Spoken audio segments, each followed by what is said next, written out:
오늘 드디어 이제 첫 재앙이 시작되는 날입니다. 바로는 절대로 이 날이 오지 않는다고 믿었던 그런 왕이었습니다. 이스라엘의 하나님은 말뿐이지 능력은 제로라고 믿었습니다. 왜냐?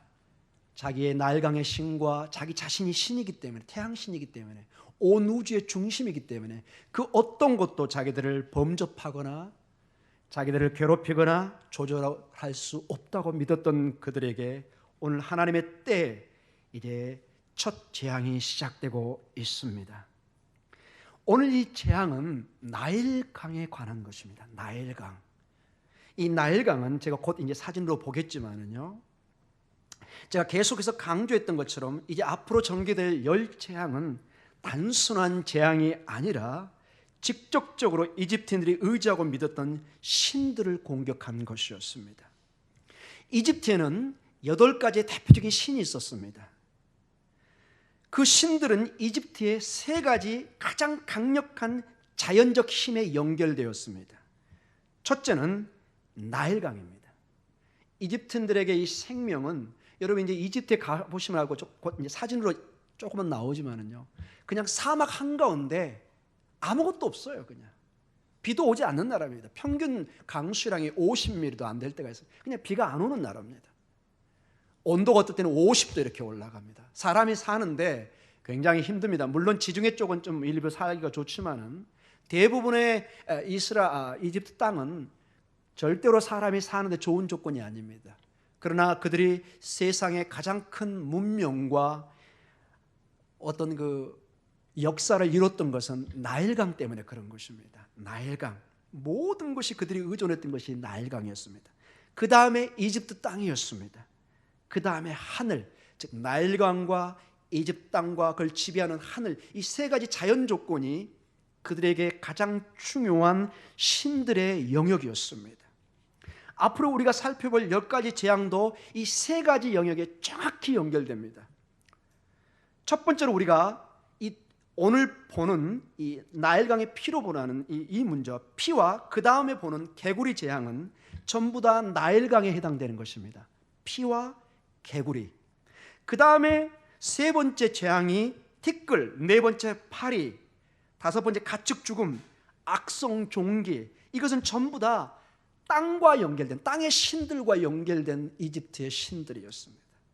마지막으로 4가지는 하늘과 연결되는 마지막 재앙들이었습니다. 우박과 메뚜기와 흑암과 처음 난 것들을 다 걸어가는, 생명을 가져가 버리는 장자의 죽음, 이 모든 것은 하늘의 신들과 연결되는 그것이었습니다. 이 재앙의 마지막은 장자의 죽음을 우리가 보게 될 것입니다. 그래서 이 나일강은 이집트인들에게 생명과 같습니다. 전사님 한번 불 꺼주시고 켜주시겠습니까? 한번. 네. 제가 이제 조절하겠습니다. 여러분 이게 지금 이게 좀 확대된 건데요. 이게 아프리카고 제가 여기서 마지막 공부했던 곳입니다. 여기가 이제 케이프타운이 있는 것이고요. 남아공이고, 하반부는 전반적으로 푸르다는 것은 비가 있고 실질적으로 굉장히 풍요로운 아프리카 지역입니다. 그러나 이 사하라 사막을 중심으로 해서 여기 모로코나 튀니시아, 이집트가 여기 부분이다. 이집트. 사하라 사막의 한 부분입니다. 그런데 이 이집트의 나일강이 사실은 여기까지 연결됩니다. 여기가 백나일이 있는 곳이고 여기가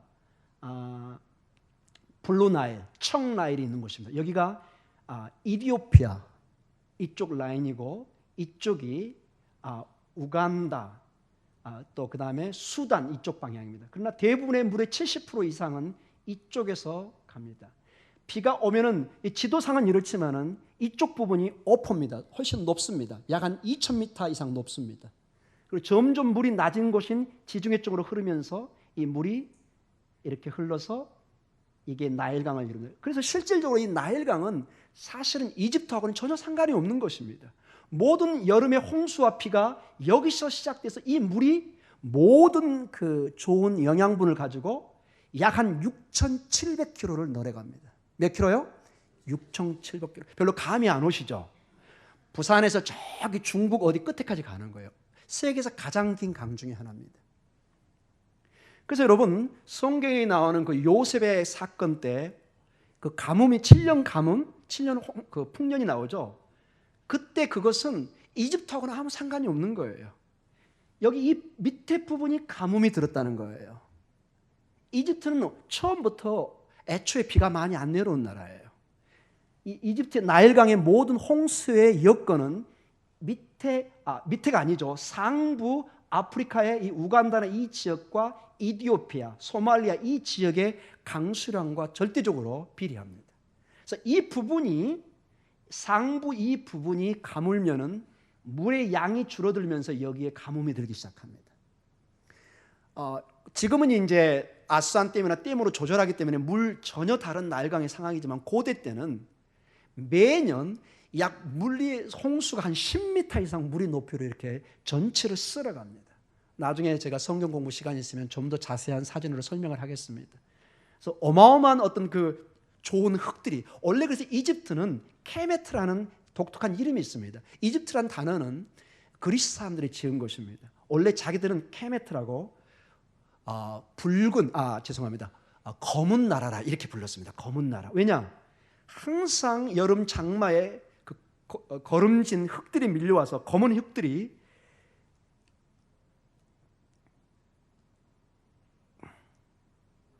밑으로 가는군요. 여기 나일 델타라고 그러는데 여기에 약 한 200에서 300km 정도를 이렇게 덮어버립니다. 그래서 이게 물이 한 2개월 정도에서 물이 빠지면 온 지역이 다 그냥 뻘밭이 돼버립니다. 그러니까 자연스럽게 그 200km 이상 내 땅, 네 땅이 어떻게 알 수 있겠어요? 그래서 기하학이나 지형학이 발전되면서 수학이 여기서 발전된 겁니다. 그리스나 이런 데서 여기서 수학을 배워한 거예요. 땅을 다 재가지고 자기 걸 찾아냅니다.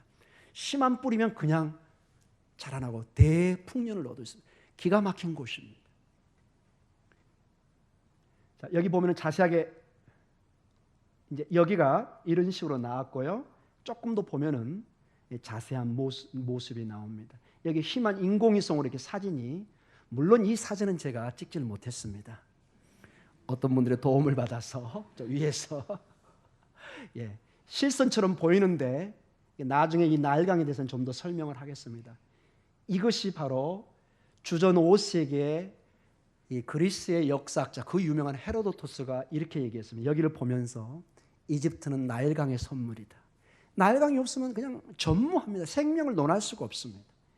이곳에 오늘 하나님의 사건이 일어나고 있는 것입니다. 이게 이제 조금 흐리긴 하는데요. 좀 확대된 인공위성의 사진입니다. 여러분 명확하게 구별이 되십니까? 여기가 시나이 반도고 이걸 지나서 여기서 40년을 맴돈 거죠. 여기가 지금 푸르른 나일 델타인데 이거는 고대 세계하고 큰 변화는 없지만 좀 변화는 있습니다. 지금은 이집트에서 물을 조절을 합니다. 댐을 만들어서 참고적으로 여러분 알아두시기 바랍니다.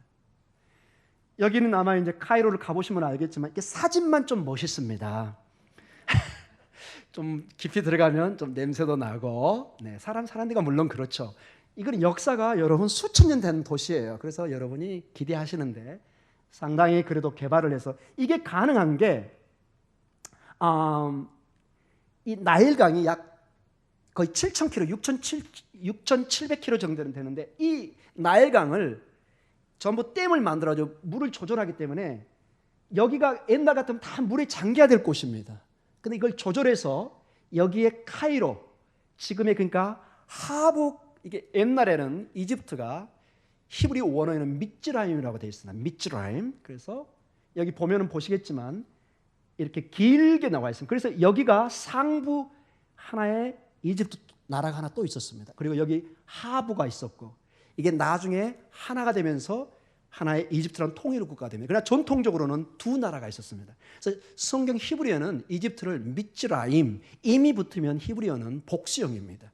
고대는 두 나라가 서로 병행을 하다가 어느 날 한 나라로 통일이 된 것입니다. 그리고 그 통일된 나라가 여기에 카이로가 여기 있습니다.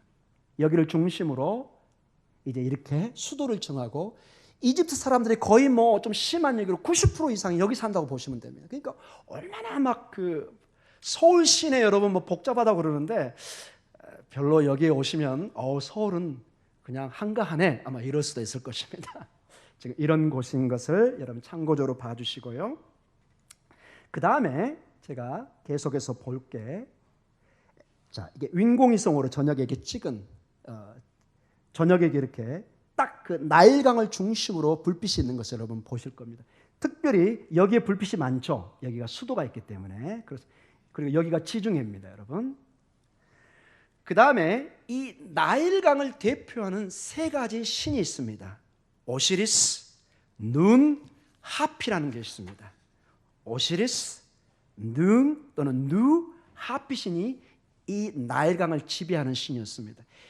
고대 이집트는 한 신이 지배를 못해서 나중에는 그게 통일되지만 여러 신들이 있었습니다.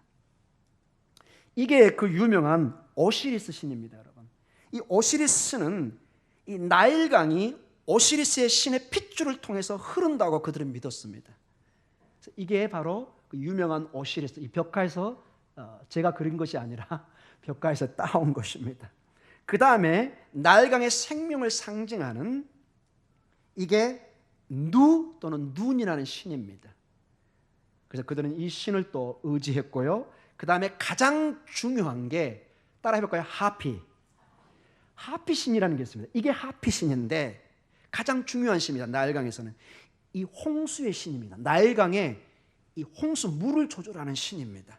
매년 홍수를 통해서 검은 흙을 실어와서 이집트 들녘을 풍요롭게 하고 이집트의 생명을 탄생하게 하고 이집트 사람을 먹여 살리는 신이 바로 이 하피 신이라고 그들은 믿었습니다. 자, 이제는 전사님 꺼셔도 될 것 같습니다. 불 푸시고요. 자, 이렇게 우리가 보고 있는데요. 이 하피 신이 얼마나 중요한지 이들은 생명의 공급자요, 생명의 지탱자로 칭송하였습니다. 제가 그래서 직접 그 하피 신을 찬양한 걸 번역해서 한번 알아봤습니다. 이런 식으로 번역이 되어 있었습니다. 제가 번역을 제대로 했는지는 모르겠지만 대충 중요한 건 제가 번역을 이렇게 했습니다. 한번 들어보시기 바랍니다. 얼마나 이들이 신들을 찬양하고 있는지. 하피신을 찬양하는 찬양시. 오 하피신을 찬양합니다. 그는 땅으로부터 나와서 그는 이집트를 구원하러 갑니다. 그는 음식을 가져오며 그는 풍성한 공급자입니다. 그는 모든 좋은 것을 창조하십니다. 그는 모든 것을 유지하시며 그는 정확한 계절에 돌아오십니다. 그는 상부와 하부 이집트를 채워주십니다. 그는 모든 것을 당신의 힘에 의해 생기게 하십니다. 이 땅의 모든 생명은 당신이 없이는 존재할 수 없습니다. 이게 수천 년 전에 이 벽화 거기에 이렇게 문호로 남아있는 거예요. 이토록 그들은 실제로 이렇게 믿고 살았던 것입니다. 사랑하는 성도 여러분, 그런데 오늘 출애굽기 7장 19절을 한번 봐보십시오. 19절에 놀라운 내용이 나옵니다. 우리 같이 한번 읽어보겠습니다. 시작. 여호와께서 또 모세에게 이르시되 아론에게 명령하기를 내 지팡이를 잡고 내 팔을 애굽의 물들과 강들과 운하와 목과 모든 호수에 내밀라 하라. 그것들이 피가 되리니 애굽의 온 땅과 나무 그릇과 돌 그릇 안에 모두 피가 있으리라. 이제 드디어 예언을 하고 이 일들이 이루어지고 나일강을 하나님이 심판하는 모습을 보여주고 있습니다. 근데 여기서 이 하반부에 보면은 피가 되리니 애굽 온 땅과 나무 그릇과 돌 그릇 안에 뭐가 있다고 그랬죠? 피가 있다고 합니다. 근데 여러분 이게 좀 해석이 필요합니다. 우리 성경에 해석을 했는데 원어는 좀 달리 나오고 있습니다. 제가 조사를 해보니까 다른 영어 성경도 이 부분에 대해서는 명확한 해석을 안 내리고 있는 걸 제가 확인을 했습니다. 이 히브리 원래 원어는 나무 그릇, 돌 그릇이라는 단어가 안 나와 있습니다. 어떻게 나와 있을까요? 그냥 나무들과 돌들로만 나와 있습니다. 뭘로만 나와 있다고요? 나무들과 돌들. 히브리 원어는 에침, 아바님 이렇게 나와 있습니다. 제가 히브리 전공자이기 때문에 이건 정확히 볼 수가 있습니다. 그릇이란 용어가 없습니다. 물론 이 돌과 나무를 통해서 그릇으로 사용했다는 추측은 할 수 있지만 원어 자체에는 그냥 나무, 돌만 나와 있습니다. 왜 이게 중요하냐? 신명기 29장 17절에 의하면은 이 나무와 돌이 동시에 같은 문장에 나오면은 이건 꼭 우상을 가리킬 때 사용합니다. 뭘 가리킬 때요? 우상을 가리킬 때. 대표적인 한 예를 보겠습니다. 신명기 29장 17절 우리 같이 읽겠습니다.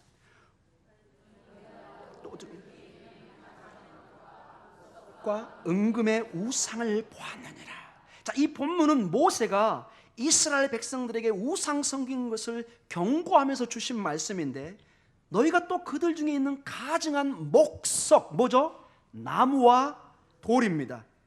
wood and stone, 여기는 단수형으로 etch and eben으로 나옵니다. 근데 바로 그 다음에 뭐와 연결되죠? 우상을 보았느니라. 즉 그들은 이 나무와 돌로 우상을 만들어서 섬겼던 것입니다. 이것을 학자들이 이 분석을 한 거 보니까 굉장히 흥미로운 게 있습니다. 이 학자들의 견해에 의하면은, 그리고 이건 굉장한 근거를 가지고 하는 얘기입니다. 이집트 제사장들은 매일 아침에 물로 그들의 우상을 닦았습니다. 이거는 이집트나 메소포타미아 동일하게 늘 제사장들이 목욕 제기를 하고 이 물로 우상의 그들의 신의 얼굴을 닦으면서 제물을 이렇게 바치는, 이게 관례였습니다. 이것을 오늘 본문에 적용해 보면은 물이 없기 때문에 뭘로 우상을 닦아야 되겠죠? 피로 우상을 닦았다는 것입니다. 여러분, 이것처럼 비참한 모습이 어디 있습니까? 자기 신을 닦기는 닦아야 되는데 물이 없기 때문에 피로 닦으니까 온 피가 그 우상에 흐르고 있는 것입니다. 한번 상상해 보십시오. 이것은 성경에서 명확하게 얘기합니다. 이것은 그들이 나무와 돌들을 신으로 믿고 의지했던 그들의 신이 얼마나 나약하고 그들의 신앙이 얼마나 어리석고 가치 없는 일인가를 잘 보여주고 있는 것입니다. 사랑하는 성도 여러분, 여러분과 저의 신은 누구입니까? 살아계신 하나님이십니까? 아니면 우리의 명예나 부입니까? 우리의 장고나 코스닥, 미국에 살면 나스닥, 이런 것이 우리의 온 삶을 지배하고 하나님 대신에 있다면 그것이 바로 우상입니다. 제가 언뜻 한번 얘기했었나요? 제가 돈 잊어버리기 전에 이스라엘에서 매일 집에 가서 돈 세고 있었다고. 예. 저도 모르는데 그걸 하고 있는 거예요. 이렇게 모든 간섭이 안전하, 서나 코스닥 우상이 되어 있는 것입니다. 우리는 절대적으로 부인하죠. 나는 하나님 외에는 없다. 그러나 내 행동과 내 마음은 거기에 가 있는 것입니다. 사랑하는 성도 여러분, 오늘 성경은 경고하고 우리에게 권면합니다. 짝퉁, 가짜 신들을 의지하지 말라고. 짝퉁 신들에 의지하고 사는 우리가 있다면 언젠가 하나님께서는 오늘 본문의 내용처럼 누가 진정한 하나님이신 것을 보여줄 것입니다. 거짓 신들을 부끄럽게 하고 누가 진정한 신인가를 보여주는 하나님인 것을 오늘 보여주고 있습니다.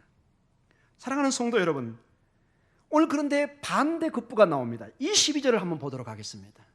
22절. 자, 모세와 아론을 통해서 지팡이를 대니까 이 애굽 땅의 가장 신들이 가장 중요한 나일강의 그 생명의 물이 피로 변하는데, 이제 이거에 대항해서 애굽의 요수살도 이제 기적을 행하는 흉내를 냅니다. 한번 보세요. 어떤 모습입니까? 우리 같이 한번 읽어볼까요? 시작. 애굽 요술사들도 자기들의 요술로 그와 같이 행함으로 바로의 마음이 완악하여 그들의 말을 듣지 아니하니 여호와의 말씀과 같더라. 자, 보십시오. 여기 아주 기가 막힌 아이러니가 있습니다. 제가 이 본문을 보면서 깜짝 놀랐습니다. 여러분, 이 애굽의 요술사가 어느 정도 능력을 가지고 흉내를 냅니다. 근데 처음에도 여러분, 뱀을 만들었는데 모세의 뱀이 먹어버렸죠. 오늘도 보면은 여러분 가만히 한번, 우리 한국말도 정확히 나와 있어요. 한번 봐보세요. 애굽 요술살도 자기들의 요술로 그와 같이 행함으로, 그와 같이, 누가 같이 행한 거죠? 모세가 한 것처럼 물을 또 피로 만드는 거예요. 하나님의 심판으로 나일 강물이 피로 변해서 모두가 마실 물을 찾아 소리치고 있을 때 이집트 요술사들도 자기들의 요술로 그와 같이 행함으로 피로 된 물을 마실 물로 만드는 것이 아니라 재앙에 재앙을 더하고 있습니다. 아니 이제는 정수기처럼 피를 물로 만들어야 될 텐데 더 그냥 피로 만들고 있어요. 짝퉁이니까 이러는 거예요, 여러분. 여러분 이 모습을 보면서 여러분 웃음이 나지 않습니까, 여러분? 능력이 있으면 이 피를 짜잔 정화시켜가지고 물로 싹 만들어야 될 텐데 더 피로 만들고 있어요. 더 마실 물이 없는 거예요. 마치 여러분 물이 넘치는 홍수에 정작 마실 물이 있나요? 없습니다. 이게 홍수의 피 아닙니까, 여러분? 제가 이걸 보면서 실수를 금할 수가 없었습니다. 이게 세상의 신들의 한계구나. 사랑하는 성도 여러분, 이와 같이 사탄의 힘은 스스로를 파괴하는 힘이라는 것을 여러분 명심하십시오. 우리를 건지는 것처럼 우리에게 구원을 주는 것처럼 보여주지만 자기도 망하고 우리를 망하게 하는 그런 힘인 것입니다. 이것에 대한 아주 대표적인 예가 예수님의 십자가형입니다. 사탄은 예수님의 십자가에 달리게 해서 예수님께서 십자가의 고통과 피 흘림 그리고 결국 죽음을 맞게 하고 승리했다고 믿었습니다. 사탄은 아마 쾌재를 불렀을 것입니다. 와, 내가 이겼다. 진즉 내 말을 듣고 광야에서 시험할 때 한 번만 무릎 꿇었으면 내가 절대 일을 안 그랬을 텐데 내가 뻔때를 보여줬구나. 할렐루야. 그러면서 자기가 이제 막 할렐루야 했겠죠. 그냥 좋아가지고 그냥 막 세상을 다 차지한 것처럼 우리 주님은 아무 말 없이 지는 것처럼 보였습니다. 그러나 세상은 사탄 알지 못하는 비밀이 있었습니다. 그게 뭐죠?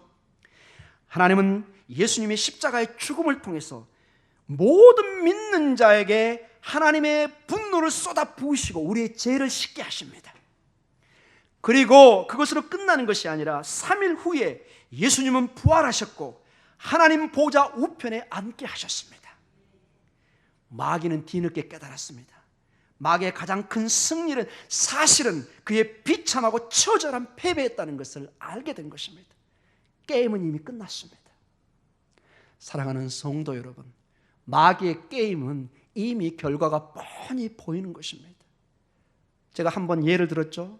마약이나 마리아나 어마어마한 즐거움을 줄 수 있는 그런 거라고 얘기합니다. 그러나 결과가 뻔합니다. 자신을 죽이고 온 가족과 모든 인생을 송두리째 뺏어가 버리는 세상의 마귀의 유혹인 것입니다.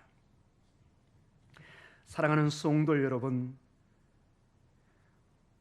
이집트의 가장 위대한 나일강의 신이 패배하자 그를 따르고 믿던 이집트 백성들은 스스로 물을 찾아 헤맵니다. 이제 방법을 찾기 시작합니다. 24절 한번 봐보십시오. 같이 읽겠습니다. 시작. 애굽 사람들은 나일강 물을 마실 수 없으므로 나일 강가를 두루 파서 마실 물을 구하였더라. 사랑하는 성도 여러분, 이것이 세상 사람들, 하나님을 모르는 사람들의 모습입니다. 스스로 살기 위해 몸부림을 치고 살아갑니다. 그러나 방법은 없습니다. 하나님 외에는. 아무리 땅을 파고 물을 찾지만 잠시뿐입니다.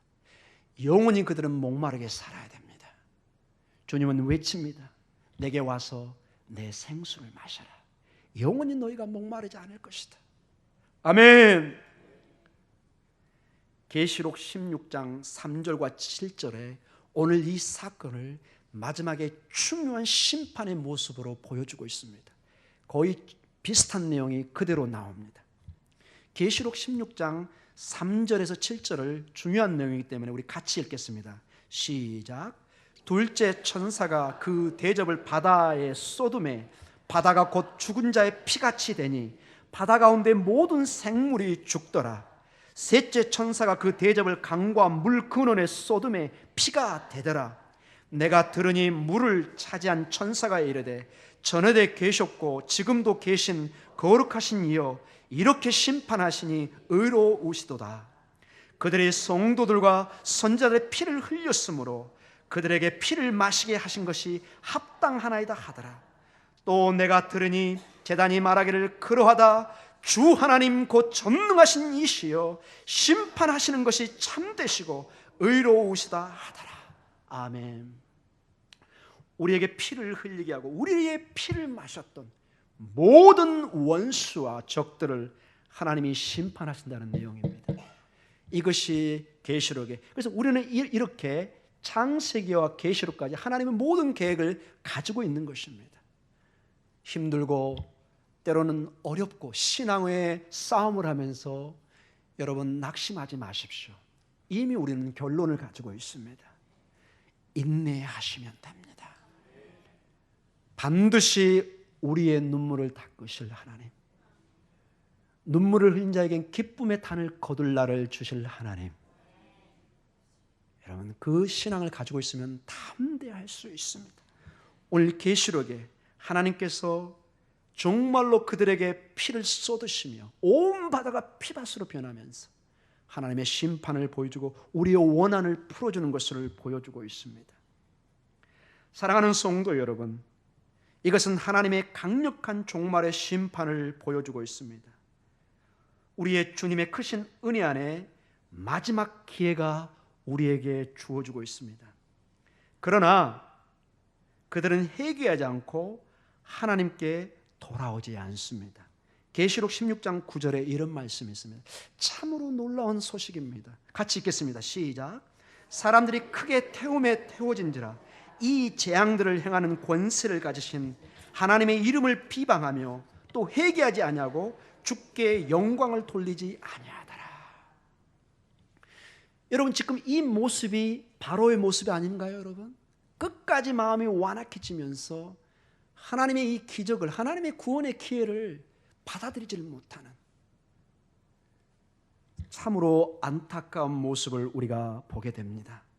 사랑하는 성도 여러분, 오늘 본문은 바로는 회개하지 않는 모습을 보입니다. 23절에 이런 말이 나옵니다.